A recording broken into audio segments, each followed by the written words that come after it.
What up, it's your boy T-Bone and the reaction. And this is make a continuation from Wrestle Wednesday. Probably gonna be for tomorrow, but hey, you're watching on Thursday. And now we're gonna continuation with another from What Culture though, as these videos are about the changes in thoughts of wrestlers World 2. First one that I did before that was 10 wrestler fans, 10 incredible wrestling fans well before they were famous as well too. Now we're gonna take a look at those who they was hot bottom. Then after a while they did a whole 180 on them. They don't fuck with them, or it could be other way around. I mean, they didn't like them.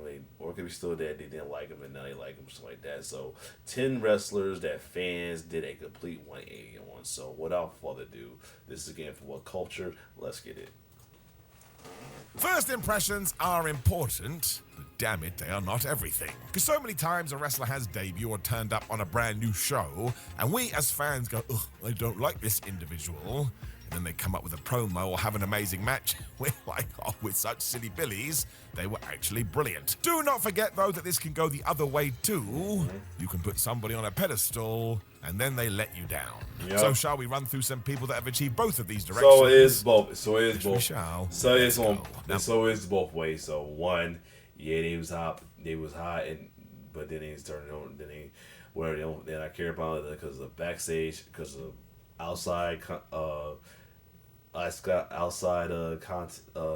Controversy and all that as well too, or something happened within the ring, the moveset or anything, or it'd be they wrote him off and then but end up liking them down the line. So Hulk Hogan, we already know why. You know what I mean? Still disappointed, man. Let's go. Number 10, Hulk Hogan. Now, I have made my opinions on Hulk Hogan very clear on other videos, but I will give you it in headline form now. I do not much care for him. Even then, he is one of the biggest WWE superstars of all time, but that's why his fall from grace has become so staggering. But here is a man who managed to become the most popular wrestler in the world across 3 separate decades. In the sense, you had Hulkamania in the 80s, the NWO leader in the 90s, and everything that happened with him after WrestleMania 18 when he fought The Rock. These days, however, he can't even show up in his home state without being booed out of the arena. We just go back and watch that Raw Netflix debut. The thing is, though, when you do go through the past and you read some of these stories, it was Hulk Hogan who screwed over Jesse Ventura when he tried to form a union. He deliberately messed up the end of Starrcade 1997 because he didn't want to lose to Sting. Did everything at WrestleMania 9 with Bret Hart. Tried to gaslight a rookie Undertaker, and Mark Calloway has told that story. And then there is all that terrible stuff when he did go on a racist tirade. So I think the Iron Sheik had this one correct. Yep. If you know, you know.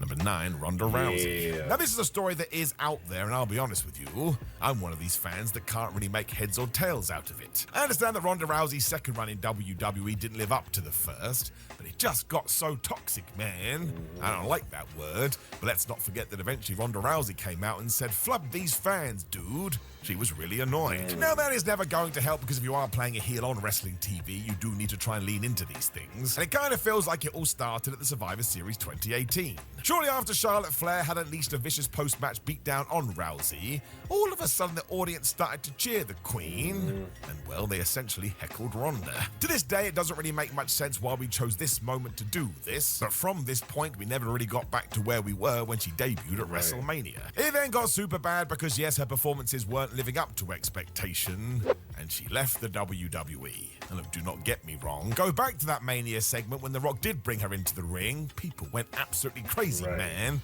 They loved all of this. And then, yeah, it really did change. Number 8, Saraya. So this one was intentional. At least I think it was. I don't know, I'm a nerd fan. But either way, if it was the intention, it was pretty good. Because Saraya's comeback story is one of those in wrestling that we should always talk about because she was told that she was never going to be able to wrestle in the ring again after a broken neck when she did return to AEW and did exactly that. I mean, come on, man. If that doesn't get you inspired, I don't understand what's going on. It did mean that there was a genuine sense of happiness running through the audience, though, when Saraya did turn up in All Elite Wrestling and decided to call the female locker room a bunch of scrubs. She also said they'd been scraping by and just waiting for a big-time superstar like her to come along, and now she was going to show them how things are done. So that's right. Even though she was making a big return, the former page had They burning on bridges stuff. decided, flub it, I'm going to be a bad guy. Now, I actually think this is really smart, and it goes back to Dave Bautista. Do you remember when he returned in 2014? He was telling everyone that would listen, I really need to be the heel. And what did management say to him? No, Big Dave, you got to be a babyface. And that didn't work, to the point his nickname became Bootista. It was also no, because again, you could just see the excitement given what Saraya had achieved. But she had a plan, and she got that vision done. I like this a lot, because it just goes to show sometimes you can go nuts. Just works. Number 7, Lita. So this one is just mean and horrible, and why sometimes real life issues need to be kept behind the curtain. Yes, it does. Facts, especially shit like that. Between that situation and the whole Karen Angle, Jared triangle, yeah. Does mean we're about to talk about the Matt Hardy Edge Lita debacle. Now, yes, look, after the Edge Lita affair had become public knowledge, WWE were forced into making it a storyline, so you were meant to boo these two and say, how dare you do that to Mr. Hardy, it wasn't very nice. The Rated R superstars certainly used this to generate an amazing amount of heat to move into the main event scene, but eventually that abuse dissipated, and do you know who took the wild brunt of it? It was Lita, to the point it felt wildly disproportionate. But even during her final match, fans were vitriolic in their abuse to the former Golden Girl of the women's division. And believe you me, a few years prior to this, everyone knew how great she was. Alongside Trish Stratus, she was changing the game. Some of the things that people chanted at her as well were just so uncool. And let's just face it, this would never happen in 2025. It would not be accepted. Thankfully, during her subsequent comebacks, we have moved on, and everybody goes crazy when she does walk to the ring. And she got inducted into the WWE Hall of Fame in 2014. Stone Cold Steve Austin also gave her props on his own podcast soon after this. And good. Again, Lita was a trendsetter, man. Don't hold mistakes she made long ago against her. Number 6. Yep. Hold on a second before I go there. I'm back. I needed a little emergency caffeine. Yeah, I don't do these that much, but I needed an emergency caffeine. So, yeah. Anyway. Coconut smile. Anyway, Cody Rhodes. Yep. Cody Rhodes in AEW. So we all know this one, and to this day, I don't really know what happened. I'm sure you're going. Same, man, for real. And this one, To share your feelings in the comments, and please do. But as far as I was concerned, I have always loved Cody Rhodes. This was the case when AEW did launch as well, because he was one of the founding members of the company. Let me see if they did. They all came together to say, we are going to offer you something different. And of course the fan base loved this. It was 2019, and believe you me, we desperately needed it. Cough, cough, wink, wink, Hell in a Cell. A year or so into this run, though, there did seem to be a little bit of a disconnect. Whether it was Cody saying he was never going to challenge for the AEW World Championship, or some of the angles and feuds he did partake in. For whatever reason, everybody decided we don't much like this. And even though Cody Rhodes didn't want to turn heel, everybody started to boo him. There's also everything with Malachi Black, which is when, yes, the audience did start to throw items of clothing back in Cody's direction, even though he wanted to throw them out to the crowd. And soon after this, I think the only word to describe it would be disillusioned, probably on both sides. I mean, there is a huge reason why Rhodes decided to leave the company and return to the WWE in 2022. We would need a whole video to get into that. But in hindsight, was it the wrong idea? No, it wasn't. It was not. Number 5, Asuka. So this one does need a little bit of context, because we are not talking about Asuka's relationship with WWE fans. That's essentially been unbroken for the past decade, mostly because Asuka is one of the best wrestlers in the world. Indeed. This is why sometimes it's a bit of a shock to discover that if you do go to the wrestling community in Japan, well, there is a segment of that crowd that have a very dim view of her. Some of these problems most definitely started in 20. My bad. I'm trying to see if anything in this day was there anything about Cody. They might explain the whole thing about Cody as well too, and taking himself out. Yeah, I think that was the case at first. Him taking himself out of the title was. I get why he didn't want to focus on, but I think at the same time that kind of threw things off. And yeah, I guess the feud with him and of it should, of course, it should turn heel. Yeah, whatever. Anyway, let's keep going. 2010, when Asuka wrote an open letter to the Joshi community in Japan. In said note, she essentially said the current crop were boring, fake, and more interested in being idols than wrestlers. So it has to be said that this was written under the guise of a heel character, but however you want to look at it, everybody took this rather literally or personal. Let's go with that word, it was personal. Asuka has defended herself too and blasted the way she has been treated by the media in her home country, saying that they were doing everything to try and distort the fans' perception of her.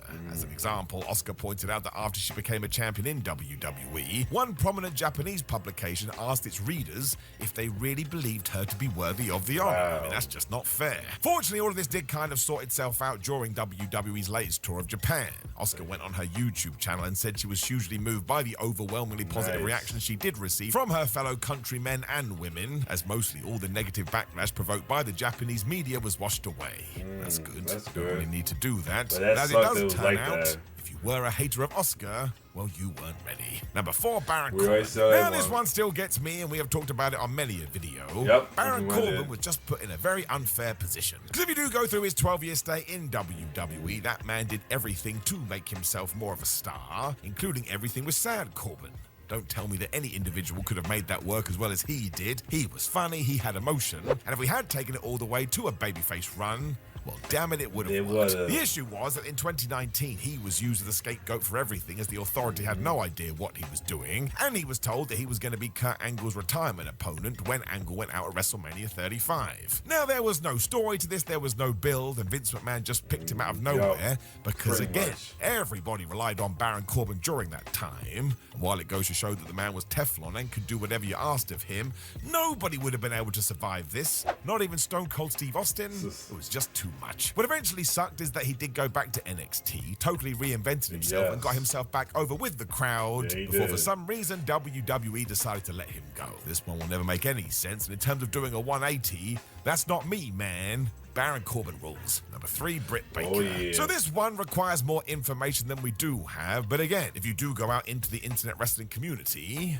well, there was most definitely a 180. Now, actually, we have had a few of these, because when Britt Baker first arrived in AEW, she was meant to be one of the biggest baby faces of the brand. Then the whole good guy thing didn't work out, but that is when Baker transformed into the role model. She insulted Tony Schiavone for being a Starbucks barista, and instantly you were like, man, this is the character she has to play. She was really damn good at it. She became the AEW Women's Champion and had an awesome feud with Thunder Rosa. Yes, she did. Unfortunately, during that angle, though, all of a sudden, real-life news began to break that they were falling out backstage. And as the weeks and months went on, it wasn't just Thunder Rosa saying things, and it was a lot of people. Then all of a sudden, this became a conversation that didn't die. Now, once again, unless you were there, you do not know what went down. But more recently, we did have Serena Deeb coming out to challenge Britt, as Baker decided to tell the audience that nobody cares, and there was that story about getting into an altercation with MJF. And again, when all the little nuggets did come out, most of them did say, well, maybe Britt Baker was in the wrong.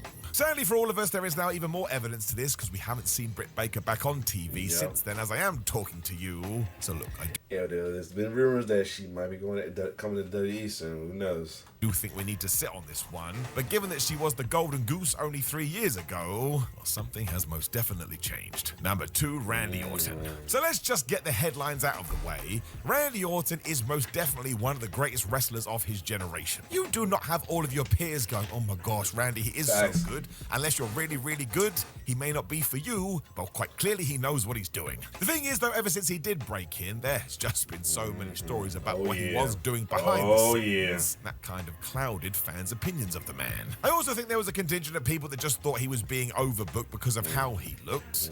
That was also ignoring how good he was in the ring. This sort of peaked in 2013 when he was chosen to be the guy over Daniel Bryan. That was always going to happen.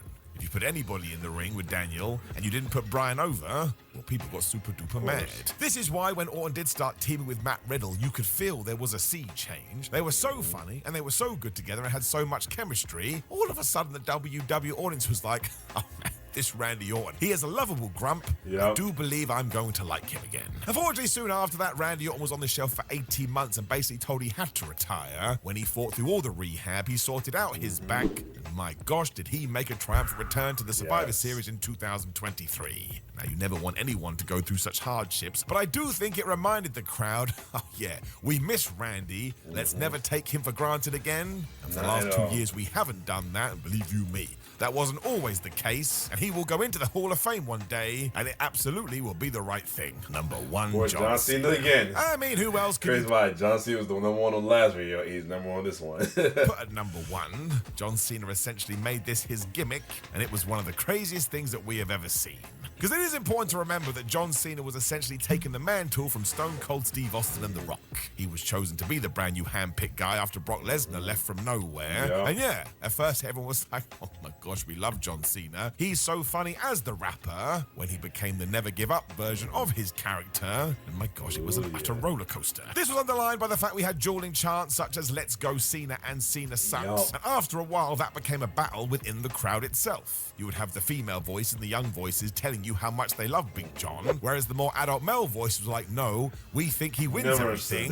We are sick and tired of him being shoved down our throats. Now, amazingly, John Cena was actually able to use that to make himself into an even bigger star because, again, go and look at box office, go and look at merchandise numbers, and go and look at TV ratings. Any single time he was involved in anything, well, people lost their flipping minds. This is where you get the Randy Orton part of the story because, of course, over the last few years, he has just been beloved because we kind of all sat down and realized he really did give us a lot, and he is pretty damn good. We should give him his flowers. Then John decided to turn heel and rewrite that rule book, but let's face it, all that's done is tell you he is one of the GOATs. And once again, go and look at his statistics.